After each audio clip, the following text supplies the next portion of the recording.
Bom dia, despertando com Dharma do dia 9 de fevereiro.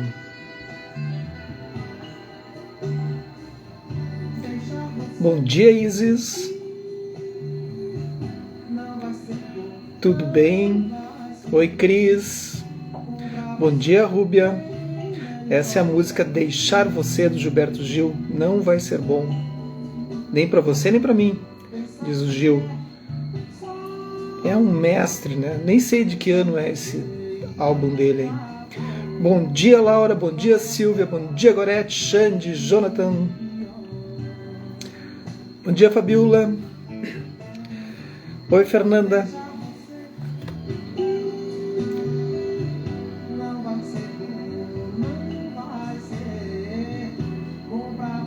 Qual o gabarito da pergunta de ontem?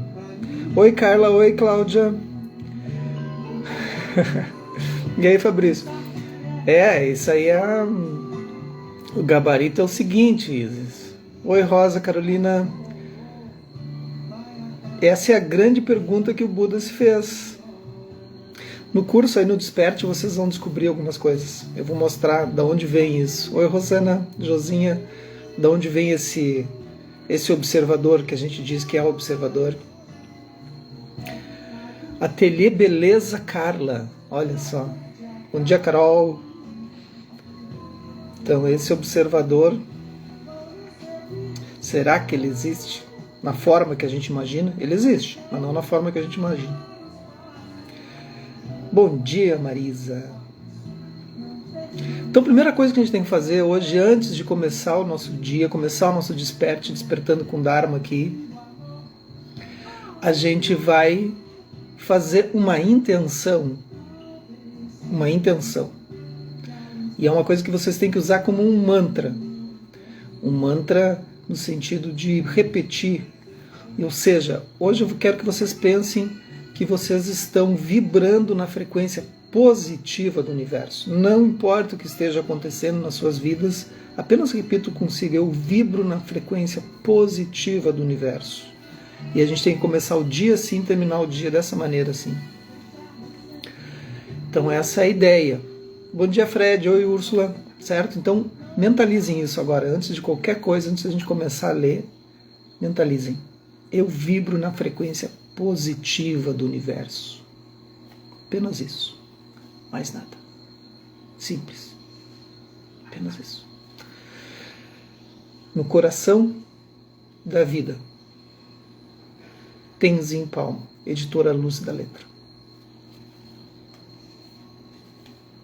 Já diz tudo, né? Estão vibrando? Estão pensando? Estou dando esse tempinho para vocês pensarem. Eu deitei pensando, eu acordei durante a noite pensando, eu acordo pensando, sentei para meditar pensando, depois parei, né? Porque senão não estava meditando. E a gente aprende com as pessoas que estão à nossa volta a melhorar nossas atitudes. Ontem a gente parou aqui, mais ou menos. Então ela estava nos perguntando quem é esse observador, né? A gente está estudando agora, então, lendo pelo menos, né? Prajna Paramita, que é a sabedoria da perfeição, Sutra do Coração. Não é o Sutra do Coração aqui, tá?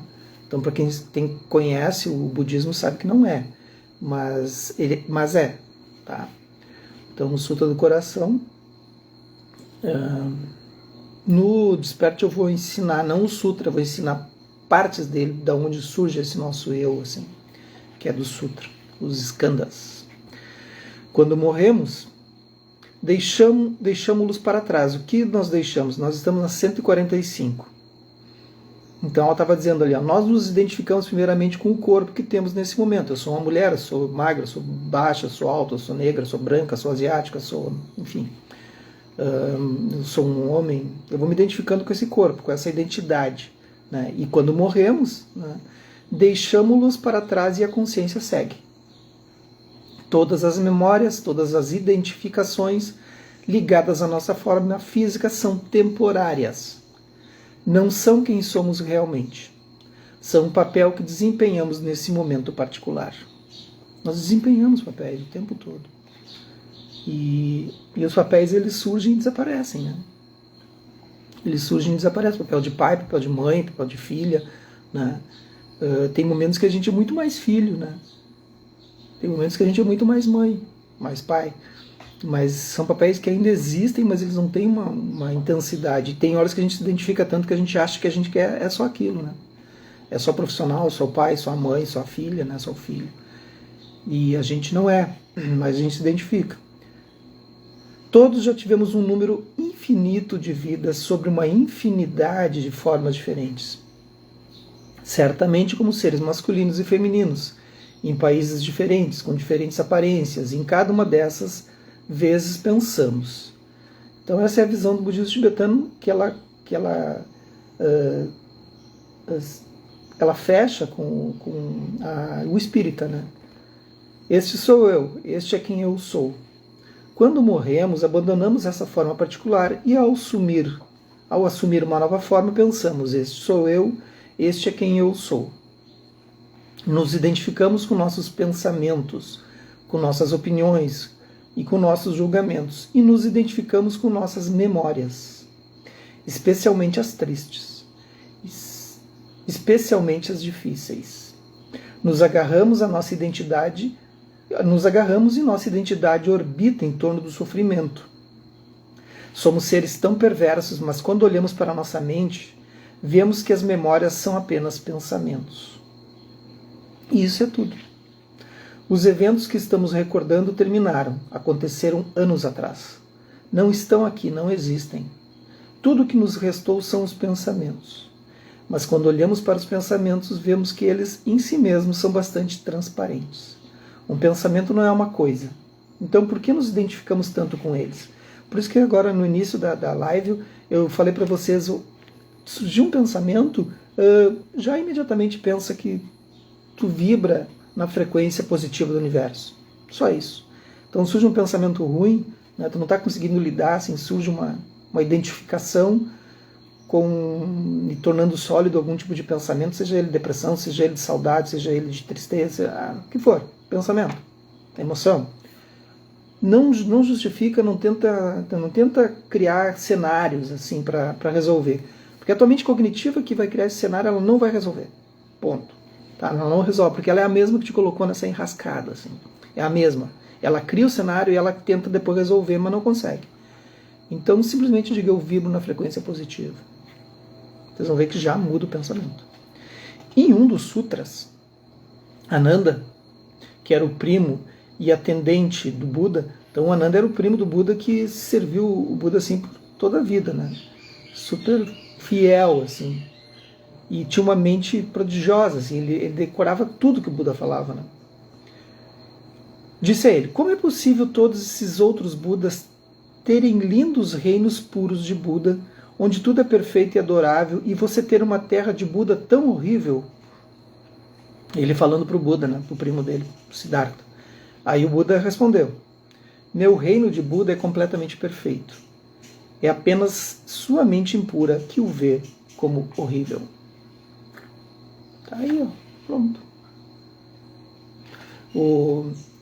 Para quem não conhece, o templo do Lama Padma Santen ali em Viamão, no caminho do meio, o Lama Padma Santen, quando colocou o templo há muitos anos atrás, né, hoje ele tem 60 centros pelo Brasil, né, espaços, lugares de prática, às vezes não é um centro, às vezes é um espaço, tem uma cabana, né, a grande maioria é uma cabana, enfim. Mas ali é a sede, né, então tem um templo. E quando ele foi colocar ali, ele colocou no meio de uma vila bastante, bem pobre, assim, bem, né, até marginalizada pelos governos municipal, e, enfim, né, onde não tinha acesso a muita coisa. Né? E ele escolheu justamente ali, um lugar onde pudesse florescer em meio à marginalidade, no sentido de deixar à margem. Não que lá são marginais, entenderam? Estão à margem da sociedade. E ele escolheu colocar ali, de propósito, em meio a esses seres que estão em sofrimento.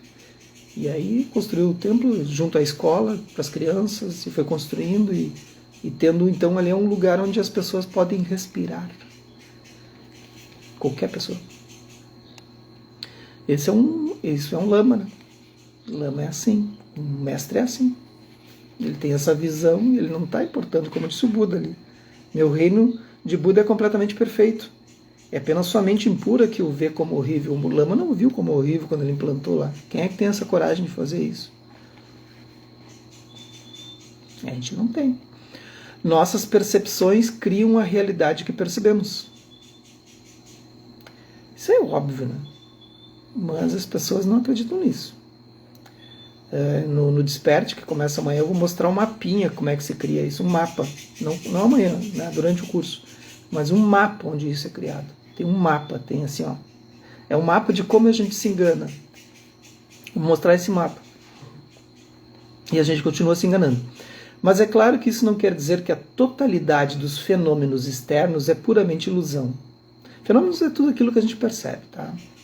Os tibetanos dizem que é como uma ilusão porque projetamos e não estamos conscientes de que é uma projeção nossa.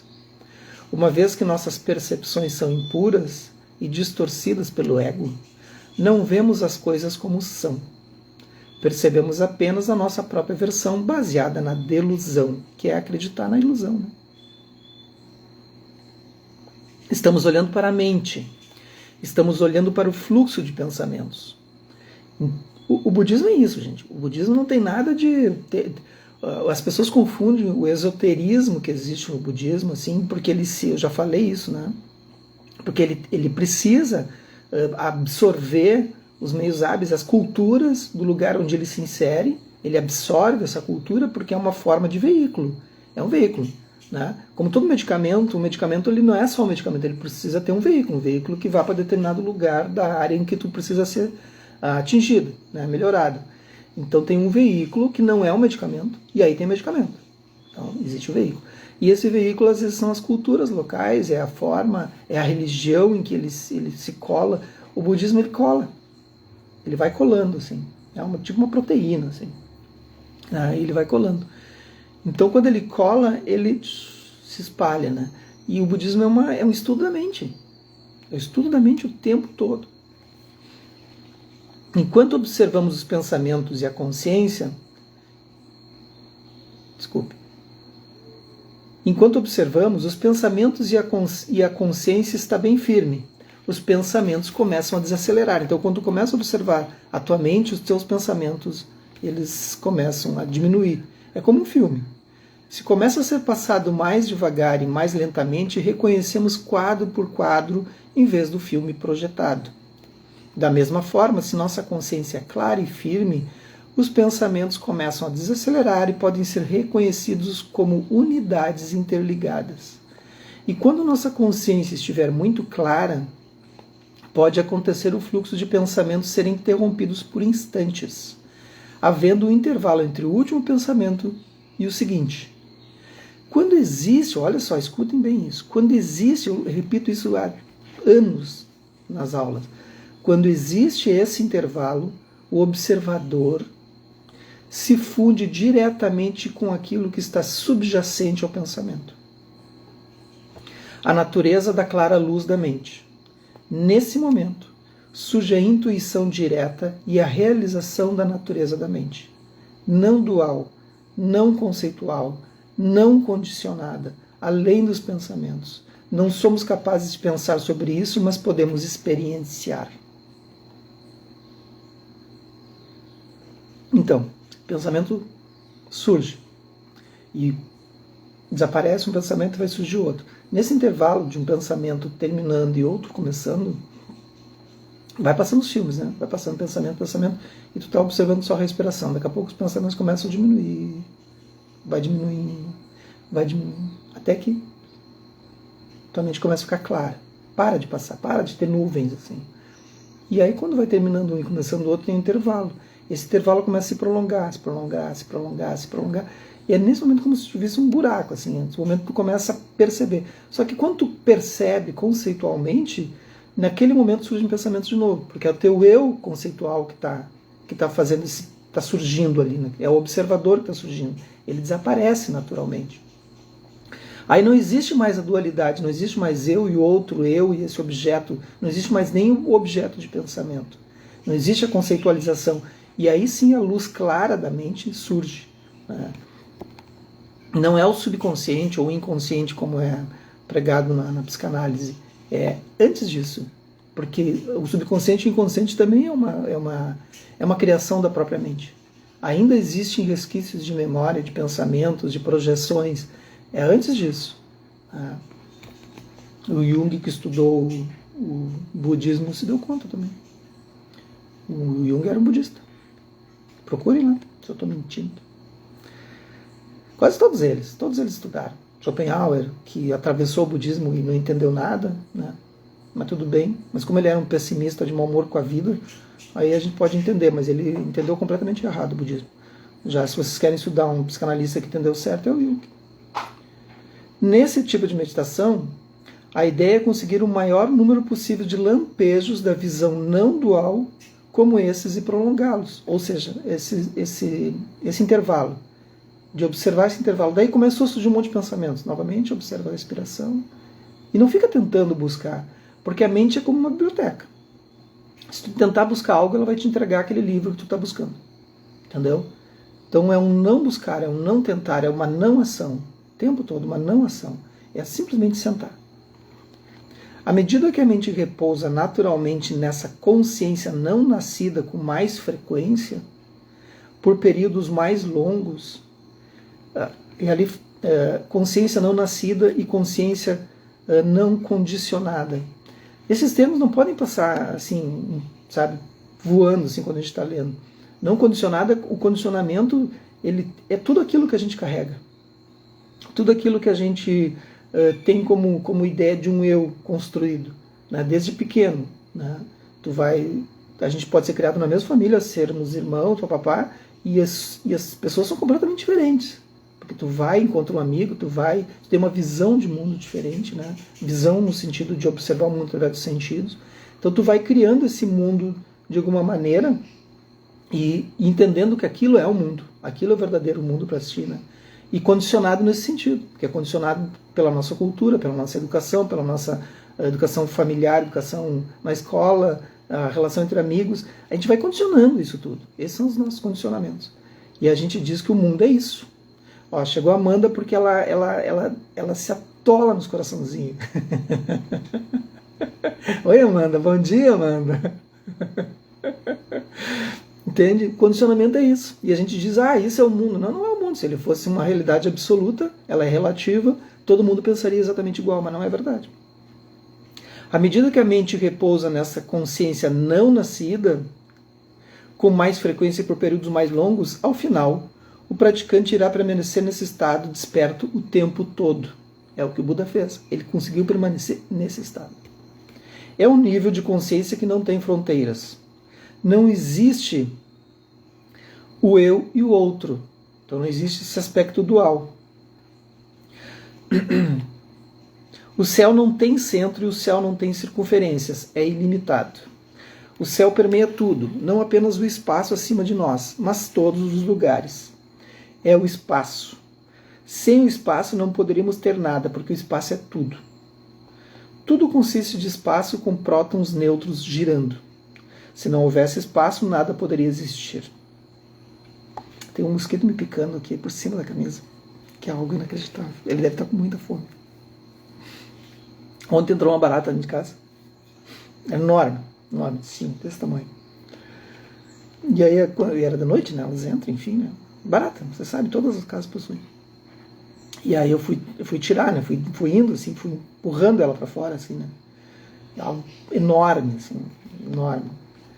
E fui empurrando. E ela entrou em desespero. Ela entrou em desespero pela vida dela, porque os rodapés que a gente tem é todo em granito, assim, né? Não tem como entrar nos rodapés. Então ela ficava tentando achar uma fresta para entrar, né? E aí ela não tinha como se esconder. Eu fiquei muita pena dela, porque ela estava desesperada, porque a vida dela era muito importante. Ela estava assim, nossa, eu não posso perder essa vida preciosa que eu tenho como barata, de forma alguma. E eu só estava tentando mostrar para ela, não, caminha para lá, vai para fora, porque lá tem muito mais. Tem uma área verde, tem um pátio, tem árvores, tu vai poder te alimentar. E fui empurrando ela, né? Empurrando até que ela foi indo, assim. E ela vinha para o lado, empurrando. Fiquei impressionado com a vontade de viver daquela barata. Todos temos uma vida preciosa. E fui viver na floresta. Que intervalo que não faz sentido, né? Quando entramos nessa sala, vemos as pessoas, ela está dando uma palestra, então ela está se referindo à sala.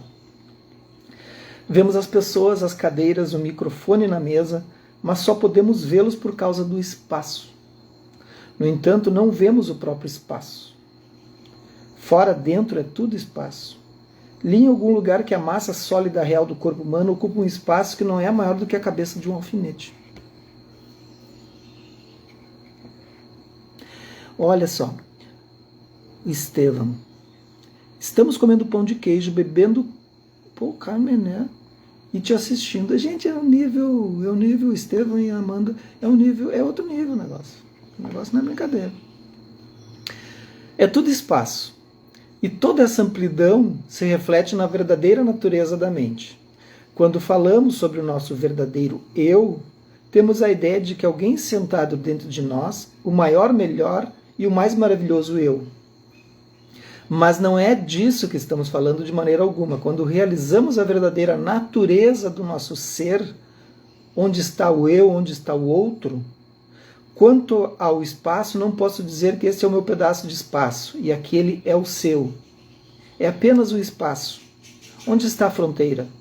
Na Terra podemos colocar cercas, mas no espaço como fazemos? Onde começa? Onde termina? E a verdadeira natureza da mente é assim. Então imagine a mente assim, né?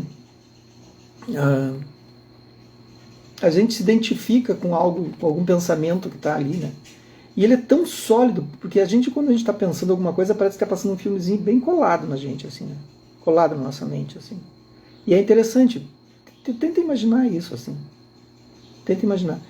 E aí então está passando aquele pensamento, né? Agora, imagine isso, assim, ó, peguem um papel hoje, façam esse exercício, piquem o papel, pique, ele todo, pique. E joguem esse papel, tá? Peguem um alfinete, tá com uma mão, com outra mão, joga esse papel.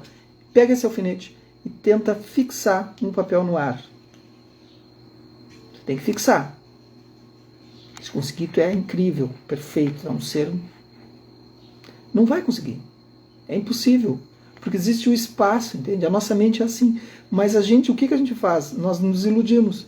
Nós chegamos, olhamos um pensamento e fixamos. O que é fixar? É eu me identificar. Quando eu me identifico com aquele pensamento, é como se eu fixasse.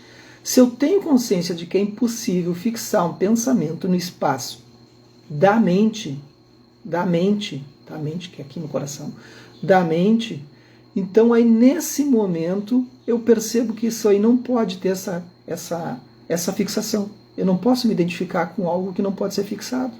Ele não é fixo, ele é passageiro. Esse eu é passageiro, essa construção é ilusória. A gente que dá uma realidade a isso. E essa realidade não existe. A verdadeira natureza da mente é sem começo, sem fim, e não tem centro e nem circunferência. Ela é vasta. É vasta. Ela é totalmente vasta. E a gente está olhando para a mente como se ela fosse um espacinho confinado dentro da nossa realidade condicionada, daquilo que a gente acredita como sendo um eu ilusório. E a gente se fixa naquele pedacinho. Só que ele é vasto, é como tu olhar num vale sem fim, assim, tu está acima do vale, assim, está olhando aquilo tudo e não acreditando naquela vastidão da mente. Aquilo tudo é mente. Aquilo todo é o espaço básico da nossa mente. Aquilo tudo pode ser revelado para nós. E ao mesmo tempo não tem nada ali. Tudo pode ser criado. É uma interconexão sem fronteira entre todos os seres. Não pode ser vista. Não pode ser pensada conceitualmente. Mas certamente pode ser experienciada e realizada. Por que não pode ser pensada conceitualmente? Onde é que está a mente? Onde é que está esse eu que a gente diz? Está no meu corpo? Está no meu dedo? Está no meu cabelo? Está onde? Onde está esse eu? Não é nem corpo, nem mente. Onde está a mente? Onde está esse eu que a gente acaba dizendo? Sempre digo em aula, né? Isso sou eu, né? Então a minha mão sou eu, né? Aí eu tiro um dedo fora, arranco, jogo no meio da sala. É um filme de terror. As aulas são um filme de terror. Aí onde é que está? Está naquele dedo ali. A gente tem essa fixação pelas coisas, assim. E a gente vai dando essas realidades. Uma realidade concreta às coisas. Realidade de pensamento. essa realidade ilusória. Eu tô com o meu cabelo aqui, enquanto ele tá aqui tá bonito, tá bacana, não sei o que, tá ajeitadinho. Se eu arranco o cabelo, né, já expliquei isso, se eu arranco esse cabelo e isso é jogado, aqui tem um, ó, caiu na mesa já. Então, tem um cabelo aqui, nesse momento se ele cai numa comida, nossa, que horror, que nojo, ai, tinha um cabelo na comida. Aqui não era horror, na comida é um horror. Entende? Em que momento aconteceu essa transferência de realidade, essa transferência de ilusão, de aspectos ilusórios? Quando ele está aqui é uma coisa, quando ele está ali é outra. Se ele está aqui é uma coisa e está ali é outra, então ele não existe nesse conceito. Esse conceito que eu crio dele, sou eu que crio. E esse eu também não existe que está criando isso. Entenderam? Então a gente vai criando essas coisas assim, a gente vai se aprisionando o tempo todo, assim. E aí quando cai um cabelo também, eu não digo, nossa, morreu, eu não vou ali fazer, né, vou fazer o Daishin Dharani para o cabelo, uma oração em japonês. E aí então tu não fica ali, morreu meu cabelo, e tá morrendo o tempo todo. Nossas células estão morrendo aqui o tempo todo. E tá nascendo o tempo todo também. E eu não fico cantando parabéns para elas, não. Tá aí, tá tudo acontecendo. O movimento tá bem loucaço, assim. Vamos lá. E esta qualidade vasta e ampla da mente está preenchida com todas as qualidades maravilhosas de sabedoria, compaixão e pureza. Está tudo ali. Não é um espaço vazio ou um vácuo. Não é um espaço vazio. Quando a gente diz que a mente é um espaço amplo, que a mente que não há nada ali, não significa que ela seja vazia, porque quando a gente diz que é vazio de algo. Sabe? Vazio não pode ser vazio por si só. Ele é vazio de alguma coisa. Comparar a natureza da mente com o céu é muito bom, porque nos dá uma vasta sensação de infinito. Mas o espaço não é consciente, ao passo que a qualidade essencial desse espaço interno é a consciência, o conhecimento. Se não tivéssemos esta qualidade de conhecimento, não poderíamos existir. É a clara consciência por trás do funcionamento dos nossos sentidos que nos permite conhecer as coisas, que ilumina o nosso pensamento e nossas emoções. Por trás do movimento da mente conceitual está o vasto conhecer silencioso. É tão simples. Mas não acreditamos. E de fato é triste que isso nos escape. Ignoramos a simplicidade que está à nossa frente. É isso aí. Vamos ver se a gente avança um pouco. Não. Complexo, né? E como é que a gente faz para saber todas essas coisas? Prática de meditação. Não tem outra forma. Não tem outra forma. Só praticando meditação. Mas se eu fizer tal coisa não vai rolar. Só praticando meditação. Tu vai conseguir olhar o espaço básico da mente apenas no silêncio. Apenas nessa relação de amizade com a tua própria mente. É isso que vai acontecer. E aí, mas como é que eu faço isso? Bom, aí tem as técnicas, tem as formas. Primeiro tu vai ter que limpar muita coisa. Tu não simplesmente senta e já sai fazendo. Não é bem assim. Então tem que limpar um pouco. Limpar as coisas do dia a dia. Assim. É um processo que vai se trabalhando, assim, né? Todo um contexto. Certo? Então, é isso. Vamos para a vida. Aquilo que a gente chama de vida.